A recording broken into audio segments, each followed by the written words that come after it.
이사야 11장 1절로 9절까지 뜻을 생각하시면서 한 목소리로 함께 읽도록 하겠습니다. 이새의 줄기에서 한 싹이 나며 그 뿌리에서 한 가지가 나서 결실할 것이요 그의 위에 여호와의 영 곧 지혜와 총명의 영이요 모략과 재능의 영이요 지식과 여호와를 경외하는 영이 강림하시리니 그가 여호와를 경외함으로 즐거움을 삼을 것이며 그의 눈에 보이는 대로 심판하지 아니하며 그의 귀에 들리는 대로 판단하지 아니하며 공의로 가난한 자를 심판하며 정직으로 세상의 겸손한 자를 판단할 것이며 그의 입에 막대기로 세상을 치며 그의 입술의 기운으로 악인을 죽일 것이며 공의로 그의 허리띠를 삼으며 성실로 그의 몸의 띠를 삼으리라. 그때에 이리가 어린 양과 함께 살며 표범이 어린 염소와 함께 누우며 송아지와 어린 사자와 살찐 짐승이 함께 있어 어린아이에게 끌리며 암소와 곰이 함께 먹으며 그것들의 새끼가 함께 엎드리며 사자가 소처럼 풀을 먹을 것이며 젖 먹는 아이가 독사의 구멍에서 장난하며 젖된 어린아이가 독사의 굴에 손을 넣을 것이라. 내 거룩한 산 모든 곳에서 해됨도 없고 상함도 없을 것이니 이는 물이 바다를 덮음같이 여호와를 아는 지식이 세상에 충만할 것임이니라. 아멘. 아멘. 12월 한 달은 우리 예수 그리스도의 탄생, 아기 예수님의 탄생을 기뻐하며 항상 또 마음에 간직하며 감사하며 지내자. 12월을 그렇게 시작을 했는데 벌써 이렇게 시간이 벌써 지났습니다. 예수님의 탄생에 관련돼서 우리는 무엇을 알아야 되는가? 몇 가지 계속 짚어보면서 야, 이렇게 예수님께서 이 세상에 오셨구나 알 수 있었습니다. 또 오늘은 이새의 줄기와 뿌리입니다. 제가 말씀드리려는 거는 잘 들어보시면은 무엇인가 예수님께서 이 세상에 오실 때 어떤 모습으로 왔는가 알게 될 것입니다. 오늘 말씀의 제목 한번 따라해 볼까요? 이새의 줄기와 뿌리. 이새의 줄기와 뿌리. 이 성경을 읽으실 때 다 아시겠지만 이 구약 성경은 예언적인 말씀들이 참 많습니다. 그래서 성경을 읽을 때마다 구약을 읽을 때는 항상 오실 예수님을 바라보고 신약을 읽을 때는 이 땅에 오셔서 역사하신 예수님의 구원을 바라보고 또 오늘을 살아가고 있는 우리들은 하늘로 승천하셨다가 다시 오실 예수님을 바라보고 늘 그 성경의 구약과 신약과 오늘날의 모든 그 중심에는 예수 그리스도였습니다. 예수 그리스도를 알아야 우리가 믿음의 세계에 갈 수가 있는 거고 예수 그리스도를 믿어야 구원받을 수 있는 것이고 예수 그리스도를 통하여서 우리가 성화, 거룩한 모습으로 자라날 수가 있는 것입니다. 이새의 줄기와 뿌리. 이새는 누구일까요? 들어보셨죠? 이새? 우리 성경을 잘 읽어보시면은 룻기 4장의 끝무렵에 보면은 족보가 나옵니다. 거기에 보면은 베레스의 족보가 쭉 나오는데 보아스는 오벳을 낳고 오벳은 누구를 낳습니까? 이새를 낳고 이새는 누구를 낳습니까? 다윗을 낳았더라. 그러면 결론적으로 이새는 누구입니까? 다윗의 아버지입니다. 아버지. 다윗의 아버지. 우리는 생각을 해야 됩니다. 그러면 다윗을 지금까지 예언적인 말씀을 통하여 가지고 아브라함에게도 이 세상에서 언약을 주셔서 장차 대대손손 자손들이 나올 것인데 그 중에 예수님이 탄생할 것이다. 또 왕정 시대로 갔을 때 다윗에게 언약을 주면서 다윗아, 너의 왕위가 끊이지 않을 것이다. 너의 족속에서 왕이 나올 것인데 그 왕은 영원한 왕이 될 것이다. 그 가운데 너는 하나의 그림자다. 그림자. 그러면 하나님 여기다가 이새의 줄기와 뿌리라고 하지 말고 그냥 다윗의 줄기와 뿌리 했으면 좋지 않았을까요? 근데 이사야 선지자가 무엇을 이야기하려는 걸까요? 그걸 잘 생각해야 됩니다. 이새라는 사람이 어떻게 탄생됐는지 태어났는지 한번 쭉 족보를 올라가다 보면 보아스와 룻이라는 사람이 등장을 합니다. 보아스와 룻이 결혼을 해가지고 룻기서 읽어보시면 아시죠? 결혼을 해가지고 오벳을 낳았는데 오벳이 이새를 낳았을 때 그 족보가 단순한 족보가 아니라 룻이라는 여성이 어떤 여자인지를 알라는 것입니다. 룻이 어떤 여자였습니까? 모압 여인, 유대인이 아니었습니다. 이방인이었습니다. 모압. 자, 모압 그러면은 누가 먼저 생각납니까?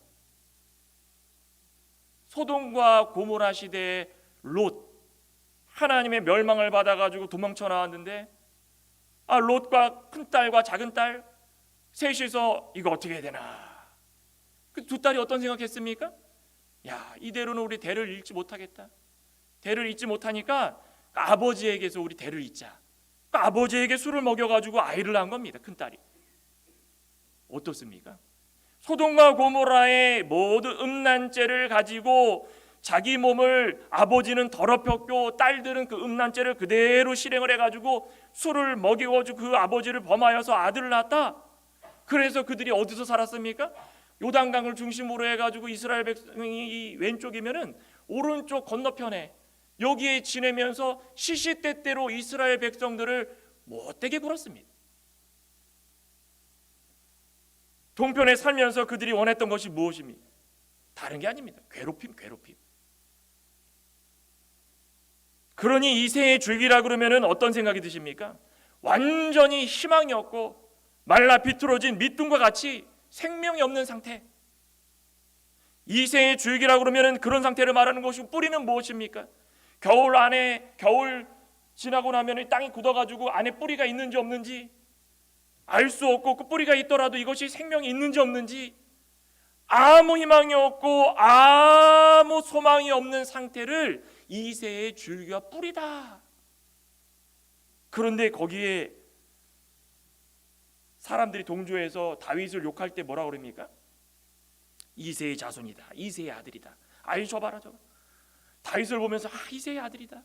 얼마나 못된 이야기겠습니까?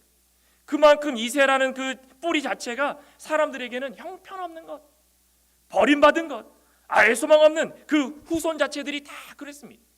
다윗의 후손도 그렇죠. 다윗은 뭐 영화를 누리면서 잘했지만은 아들 솔로몬 그 이후에는 다윗의 시대가 있었습니까? 다 쇠퇴기. 누구도 알아주지 않았습니다.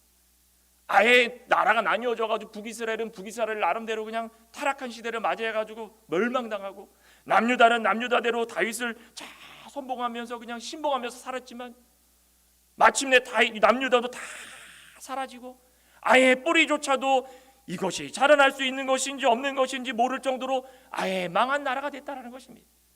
그런데 그 줄기, 아예 소망 없는 것처럼 보인 줄기, 아예 희망 없는 것처럼 보였던 뿌리, 거기서 싹이 나기 시작합니다. 여러분들이 화초 키우신 분들은 다 아시죠? 화초를 키워보시면은 이거 죽은 것 같은데 이거 참 버려야 되나 말아야 되나.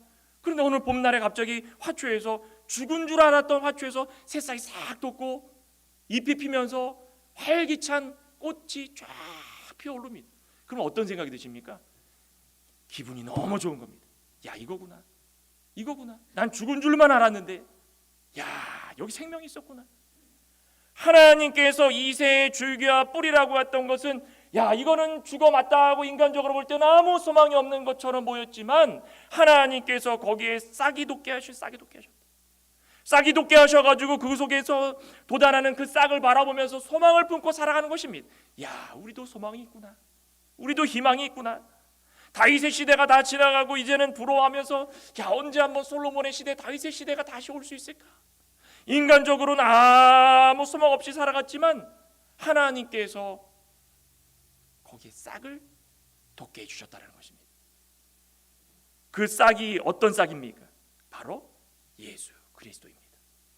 예수 그리스도의 싹이 나오고 우리 가운데 소망을 주시고 우리 가운데 열매를 맺게 해주시고 우리 가운데 영원히 살 수 있는 그 길을 열어주셨다는 것입니다. 거룩한 길. 그 싹이 어떤 싹으로 오셨습니까? 오늘 본문 1절 2절에 보면은 여호와의 영으로 충만한 싹으로 오셨다. 여호와의 영. 오늘 1절 2절에 그러죠? 이새의 줄기에서 한 싹이 나며 그 뿌리에서 한 가지가 나서 결실할 것이며, 그 다음에 뭐라 그랬습니까? 그의 위에 여호와의 영, 곧 지혜와 총명의 영이요 모략과 재능의 영이요 지식과 여호와를 경외하는 영이 강림하시리니. 서두에도 말씀드렸듯이 예수님은 오실 예수님, 오신 예수님, 다시 오실 예수님, 그 말씀을 기억하면은 야, 우리 이 현대를 살아가고 있는 우리들에게는 이미 오셨지만 다시 오실 예수님을 바라보면서 그 예수님은 바로 지혜의 영으로 충만하신 분이시구나. 7가지 뭐 있었습니까? 여호와의 영, 지혜의 영, 총명의 영, 모략의 영, 재능의 영, 지식의 영, 여호와를 경외하는 영. 7가지. 성경에서 7수는 무슨 수입니까? 완전한 수입니다. 여호와의 영은 무엇입니까? 성령입니다. 성령, 완전하신 성령으로 말미암아서 이 세상을 통치하실 분으로 오셨다라는 것입니다. 예수님께서 세례 요한에게 공생애를 시작하시기 전에 세례를 받으셨습니다. 그때 어떤 일이 벌어졌습니까? 하늘로부터 비둘기 같은 빛이 쫙 내리면서 성령을 받으셨다라는 것입니다.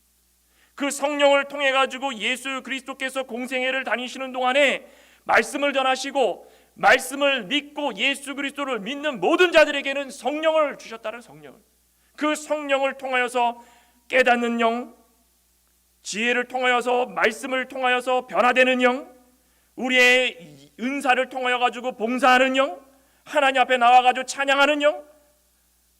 하나님께서 우리에게 성령을 주실 때마다 하나님의 뜻을 그렇게 밝히는 그런 모습으로 살아갈 수 있게 하셨다는 것입니다.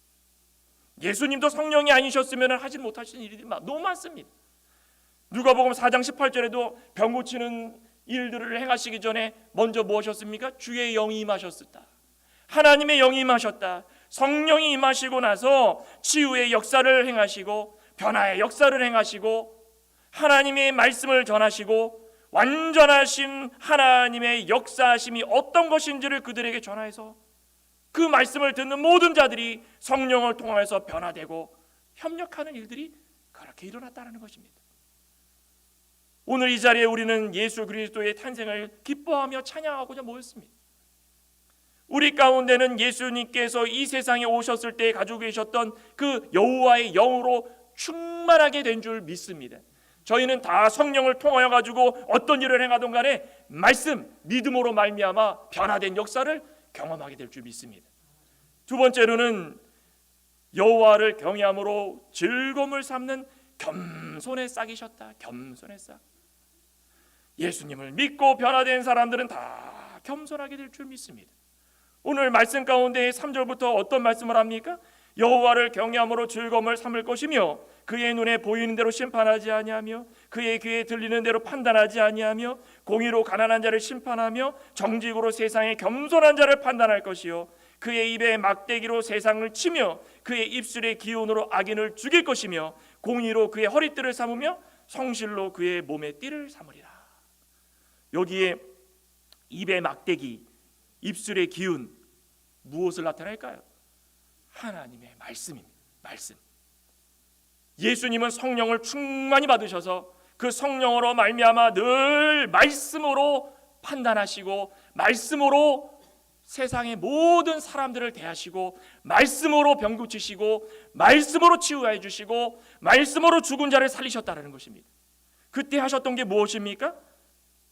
심판하되 정직으로 겸손으로 하나님의 공의로 심판하셨다. 예수님은 이 세상에 오셔서 우리에게 보이셨던 것 중에 가장 중요한 것은 겸손이 겸손. 하나님께서 이 땅에 예수님을 보내주실 때도 완전히 겸손해지셔서 가라 높고 높은 보좌를 다 내려놓으시고 온전히 순종하심으로 말미암아 그 겸손이 없으면 안 되는 것입니다. 이 땅에 오셔가지고 말씀을 전하시며 3년 반 공생의 기간 동안에 누릴 거 다 누리셨습니까? 거처할 곳도 없고 먹을 것도 없고 힘들게 사시면서 겸손 그 겸손으로 말미암아 판단하시고 변화시켜 주시고 역사에 가셨다는 것입니다. 우리 예수 그리스도의 탄생을 믿고 예수님을 믿고 또 오실 예수 그리스도를 믿고 그렇게 살아가고자 소망하는 모든 우리 창광의 권속분들은 겸손을 변화하시길 소망합니다. 저 여러분들을 다 겸손에 싹이신 그 예수님 겸손을 배워서 우리도 세상을 살아갈 때마다 사람들을 판단할 때 내가 먼저 겸손해지면서 함부로 판단할 수 없다는 것입니다. 예수님은 겸손의 싹으로 이 세상에 나오셨습니다. 마지막 싹이 무엇입니까? 평화의 싹입니다. 평화의 싹. 모든 것이 다 회복됩니다. 모든 것이.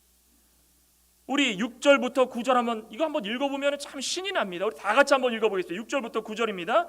그때에 이리가 어린 양과 함께 살며 포범이 어린 염소와 함께 누우며 송아지와 어린 사자와 살찐 짐승이 함께 있어 어린아이에게 끌리며 암소와 곰이 함께 먹으며 그것들의 새끼가 함께 엎드리며 사자가 소처럼 풀을 먹을 것이며 젖 먹는 아이가 독사의 구멍에서 장난하며 젖된 어린아이가 독사의 굴에 손을 넣을 것이라. 내 거룩한 산 모든 곳에서 해됨도 없고 상함도 없을 것이니 이는 물이 바다를 덮은 같이 여호와를 아는 지식이 세상에 충만할 것임이라. 독사의 구멍에 손 넣으실 수 있으십니까? 육식동물 사자와 함께 풀을 뜯으며 초식동물이 함께 놉니다. 상상할 수 없는 일이 벌어지는 것입니다. 이 모습은 언제의 모습입니까? 하나님께서 태초에 천지를 창조하셨을 때 그 에덴 동산의 모습입니다. 그때는 하나님을 다 보시면서 서로가 동물들도 인간을 잘 따르고, 하지만은 죄를 범함으로 말미암아 그 가운데 죄가 싹 들어와서 이제는 육식 고기를 먹기 시작하면서 사람들이 흉악해지고 죄를 범하면서 더 사람들 사이에서 못된 행동을 벌이고 이제는 그 안에 평화가 없었다라는 것입니다. 그런데 예수님께서 평화의 싹으로 이 세상에 오셔서 3년 반 공생의 기간 동안에 우리에게 맛보기를 허락해 주셨는데 겉으로는 변한 게 없지만 우리 영이 너무 편하고 예수 그리스도를 믿음으로 말미암아 물이 바다를 덮은 같이 여호와를 아는 지식이 우리 영 가운데 충만해서 다시 오실 예수 그리스도를 바라보고 사는 모든 자들에게는 이제는 그 영화로운 영광 그거 누리면서 살 그 소망을 가지고 살 수 있게 하셨다는 것입니다. 그 소망이 어떤 것입니까? 많은 무리들이 평화의 싹 그것을 통하여 가지고 열매 맺기 시작하는데 하나님을 모시면서 죄도 없고 서로 물고 뜯고 죽이는 것도 없고 독사의 굴에 어린아이가 손을 넣어도 끄떡없고 하나님께서 우리에게 허락하시는 바로 평화가 바로 이런 평화입니다. 우리는 이것을 알면 이 지상에서 예수 그리스도를 바라보면서 다시 오실 그분을 바라보면서 사는 동안에 어떤 모습으로 살아가야 되는 것입니까? 협력하고 사랑하고 서로 끌어주고 밀어주고 힘이 될 수 있으면 내 모든 것을 다해서 힘이 되어주고 아픈 자를 위해서 기도해주고 건강한 자를 위해서 은사를 발휘하면서 어떤 것을 함께 할 수 있는지 고민도 해보고 아직까지 우리 눈앞에 암소와 곰이 함께 살고 독사의 굴에 손을 넣는 일이 일어나진 않지만 우리 영적으로는 변화됐다는 것입니다. 우리 영적으로 변화됐기 때문에 우리 가운데 이런 모습들을 상상하고 소망하면서 우리 모든 공동체 안에 하나님께서 원하시는 그 여호와를 아는 지식이 충만하여서 서로 협력하고 사랑하고 예수 그리스도가 이 땅에 오신 그 이유와 목적을 잘 생각해 보면서 겸손과 공평으로 믿음 생활 잘 해야 되는 줄 믿습니다. 오늘 성탄절은 아닙니다. 성탄절은 뭐 언제는 정확하게 날짜는 잘 모르지만 우리는 25일로 정해놨지만 성탄절 앞서서 우리가 하나님의 그 섭리, 계획 그래서 이 땅에 오신 예수님 그 예수님을 찬양하기 위해서 이 자리에 모였습니다. 우리도 이 땅에 오실 때 성령으로 겸손으로 평화로 오셔서 우리에게 다 몸소 보여주셨던 것처럼 우리도 성령 충만하시고 겸손 충만하시고 또 우리 가운데 늘 평화가 충만해서 서로 협력할 수 있는 귀하고 복된 하나님의 성도들 되시길 간절히 소망합니다. 기도하시겠습니다. 하나님 감사합니다. 성령으로 이 땅에 충만함을 보여주시고 겸손으로 하나님의 영광을 드러내시고 평화로 말미암아 이 땅 가운데에 죄와 허물로 죽을 수밖에 없는 우리 가운데 서로 협력하고 사랑하며 평화를 누릴 수 있도록 몸소 보여주신 그 예수님, 그 예수님께서 우리를 위해서 이 땅에 오셨습니다. 아버지 하나님, 다시 한번 예수 그리스도의 탄생을 감사하며 우리도 성령 충만, 겸손 충만, 또한 평화, 협력, 사랑이 충만할 수 있는 믿음의 사람들로 되게 하여 주시옵소서. 예수님의 이름으로 기도드리옵나이다. 아멘.